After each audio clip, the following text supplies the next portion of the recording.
వార్త పాఠ్యభాగము మత్తయి సువార్త 7వ అధ్యాయము 24 నుంచి ఒకసారి చదువుతాం. కాబట్టి ఈ నా మాటలు విని వాటి చొప్పున చేయి ప్రతివాడు బండ మీద తన ఇల్లు కట్టుకున్న బుద్ధిమంతుని పోలి ఉంటుంది. వాన కురిసెను, వరదలు వచ్చేది, గాలి విసిరి ఆ ఇంటి మీద కొట్టెను గాని అది పునాది బండ మీద వేయబడిన కనుక అది పడలేదు. మరియు ఈ నా మాటలు విని వాటి చొప్పున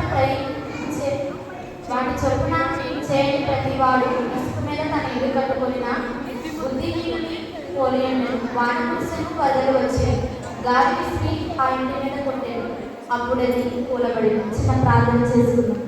ప్రేమగల ప్రభువా, కరుణమైన నీకే వేలాది వందనాలు, స్తుతులు, స్తోత్రాలు తండ్రి.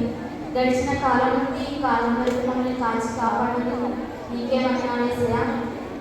ప్రతి ఒక్క చిన్న బిడ్డ చిన్ననాటి నుండి నీళ్ళు ఎదిగే భాగ్యాన్ని మా అందరికీ ఇచ్చినందుకు నీకే వందనాలు తండ్రి.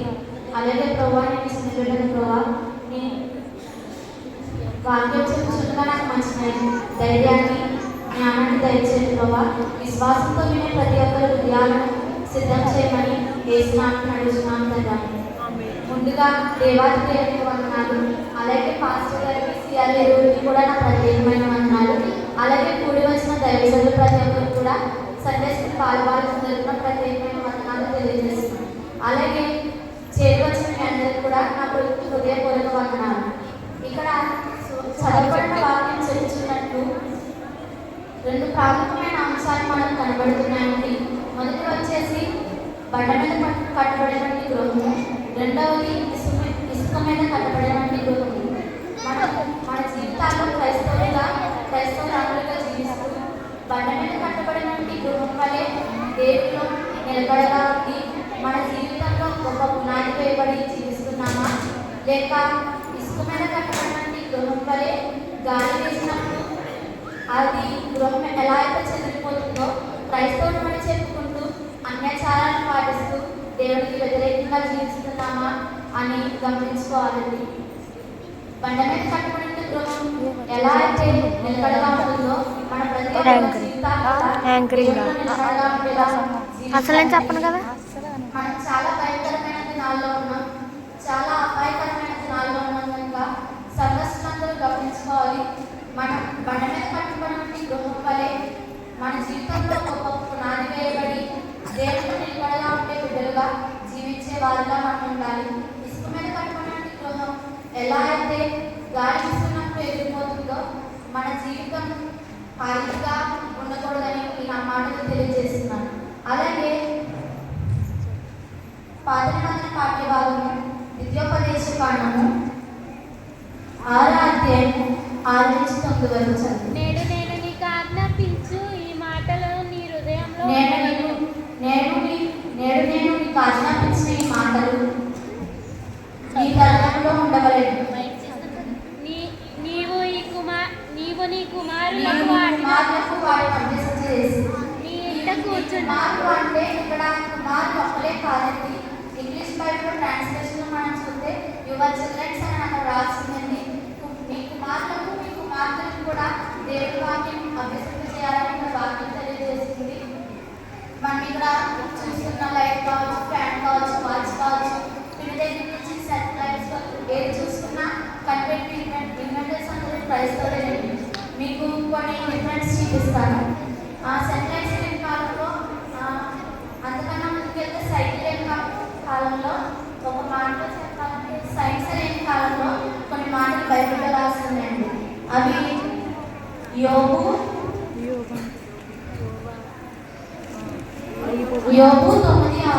9:6 తిప్పు భూమిని దాని స్థలంలో నుండి కదిలించువాడు ఆయనే, దాని స్తంభమును అదరచేయువాడు ఆయనే. ఇక్కడ ఏమని తెలియజేస్తుందంటే వాక్యం భూమి తిరుగుతుందని తెలియజేస్తుందండి. అలాగే యోబు 37:12 వచ్చింది. యోబు 37:12 వచ్చింది.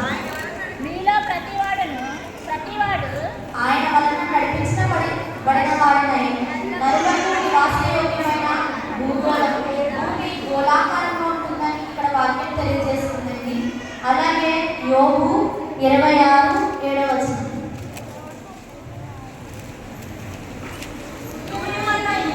శూన్యమండపం పైన ఉత్తర దిక్కున ఆకాశ విశాలము ఆయన పరిచెను శూన్యము పైకి భూమిని వేలాడు చేసెను.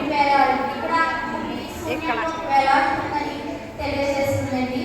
అలాగే యోబు కీర్తనలు 104:19. కీర్తనలు 104:19. ఋతువులను తెలుపుటకై ఆయన చంద్రుని నియమించెను. సూర్యునికి తన వాక్యంలో మనకు కనబడుతుందండి. ఈ మాటలన్నీ కూడా మనకు సైన్స్ కాలంలో బైబిల్లో తెలియజేస్తున్నారు. బైబిల్లో ఉంది.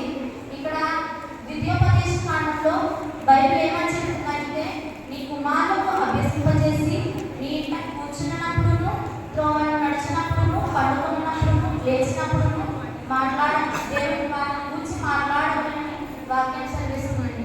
మీ కుమార్తెలకు మీరు బైబిల్ వాక్యాలు చెప్పే తల్లిదండ్రులుగా ఉండాలని ఆశిస్తున్నానండి.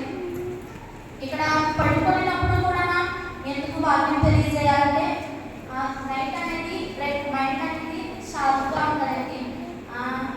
అనగంట కథలు, స్పైడర్మ్యాన్ కథలు అవి చెప్పే పిల్లలు మనసు కూడా వాటి తిరుగుతుందండి.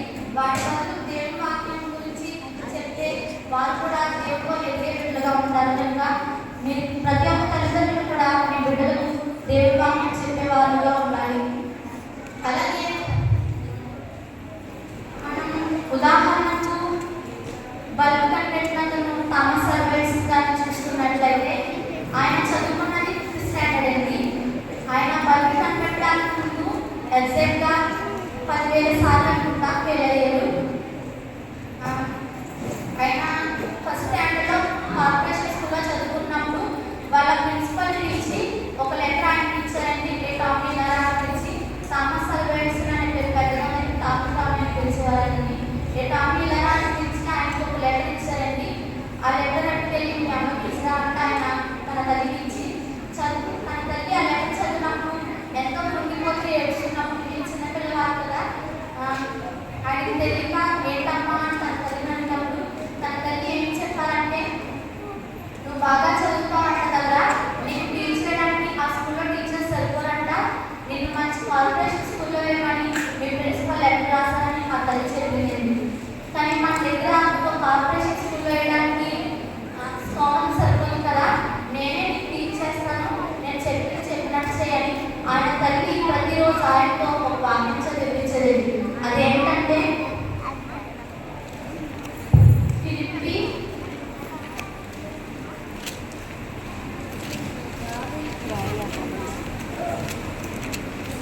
4:13. నన్ను బలపరిచిన వాణి అంటే నేను సమస్తం చేయగలను. ఎంత గొప్ప వాక్యాన్ని ఈ వాక్యాన్ని ఆయనతో తన తల్లి రోజు చదివించదండి. థామస్ అల్వా ఎడిసన్ గారి యొక్క పెద్ద పక్కన ఆ వాక్యం చేసి ఇలా ఉండేదండి. ప్రతిరోజు తన తల్లి ఆ వాక్యం చదివించదండి. బైబిల్లో 1,428 వాగ్దానాలు ఉన్నాయండి. ఆ వాగ్దానాన్ని రోజుకోటి మీ పిల్లలకి కంటెస్ట్ పెడితే మీ పిల్లల లైఫ్ హీరోస్ అండి. ఇంకా మరి ప్రతి ఒక్క తల్లిదండ్రులు కూడా మీ పిల్లల్ని ప్రోత్సహించే వాళ్ళ ఉండాలి. వారికి దేవుని మాటలు అభ్యసించేసే వాళ్ళ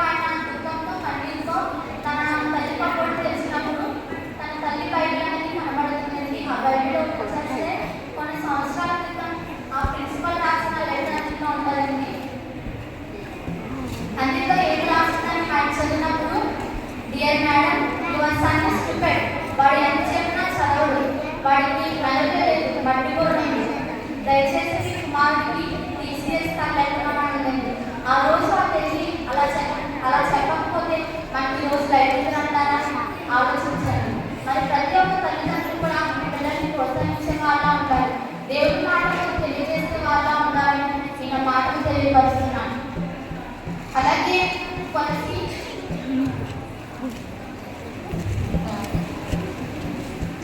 చెప్తావు అక్క. కొలసి రాసిన పత్రిక ఎన్ని పేజీలు? 3:20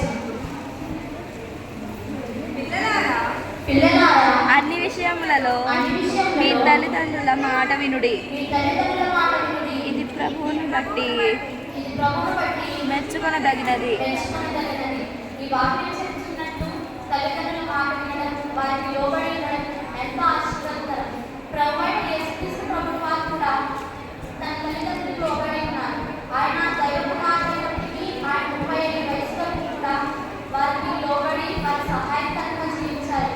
లూకాసు వార్త 2:51 గొప్ప మాట రాసింది. పిల్లలకు మంచి కోరిక తీర్చిదిద్దేందుకు మన తల్లిదండ్రులు మన కోసం వారి సమయాన్ని, ధనాన్ని వేస్తున్నారు కనుక పిల్లలకు సహాయకరమైన సంరక్షణగా దేవుడి వారిని మన కోసం నియమించారు. తల్లిదండ్రులు దేవుడి చేత నియమించబడిన ప్రతి ఒక్క పిల్లలు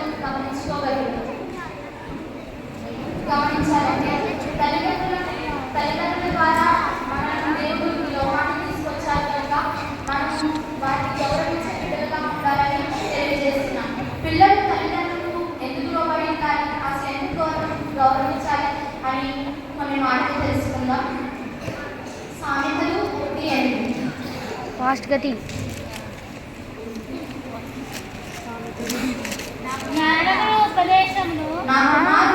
నా కుమారుని తల్లి ఉపదేశము ఆలకింపుము, నీ తల్లి చెప్పు బోధను త్రోసివేయకుము.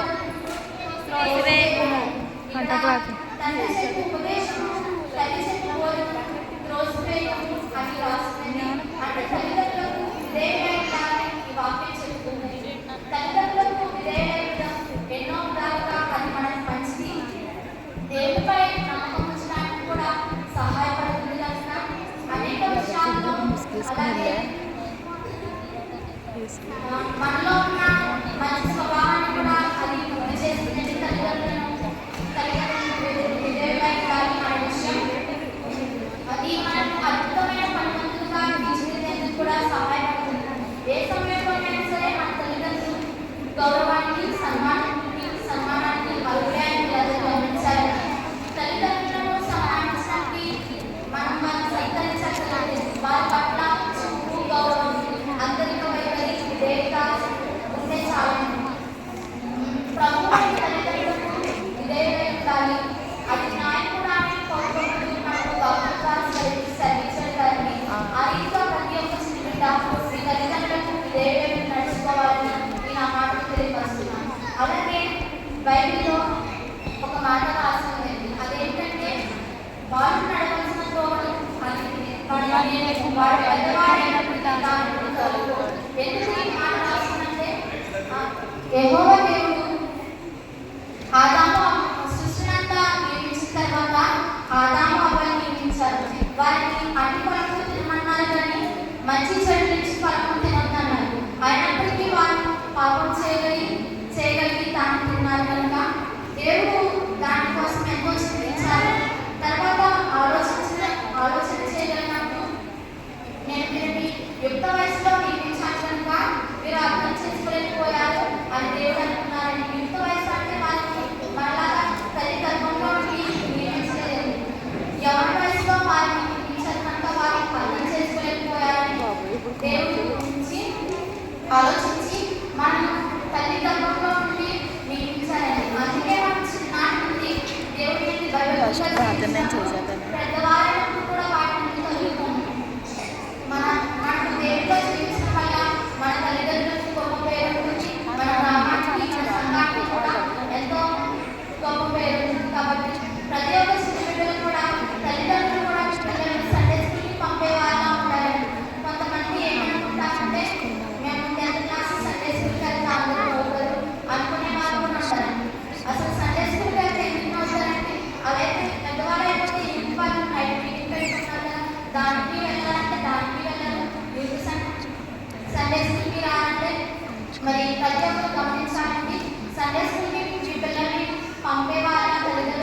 పరిశుద్ధుల దేవతను రాత్రికాల సమయంలో మీరు కూర్చున్నట్టు ఈ దయగా కానుకలు సేకరించిన వారిని దీవించండి. సంఘ కానుకలు వేసిన ప్రతి ఒక్క కుటుంబం దీవించండి. వారి కష్టాతీతంలో తోడండి. అలాగైతే మా సంఘ పెద్దల్ని, యూత్ వాళ్ళని, స్త్రీల సమాజంలో సండే స్కూల్ బాలబాలికను అందరినీ దీవించండి. మా గ్రామాన్ని కూడా కాచి కాపాడండి. ఇప్పుడు దాకా మీరు పాటల్లో వాక్యాలతో మీకు చాలా కృతజ్ఞతతో అదంతా మా సంఘ రాని బైబిల్ అంటే అది బైబిల్ ఒకసారి ప్రతి ఒక్కరిలో ఉండాలని తల్లిఒడి అనేది ఉండొచ్చు అక్కడికి ఎదురుకి సంఘ పెద్దలు అందరినీ దీవించి ఆశీర్వదిస్తారు. నా చిన్న ప్రార్థన సమయంలోకి ముద్రించుకుంటారు. నా చిన్న ప్రార్థన సమయంలో ముద్రించుకుంటారు.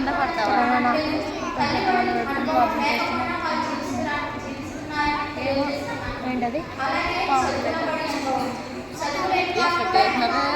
అక్కడే ఇంకో చూపించమండి ఉండు.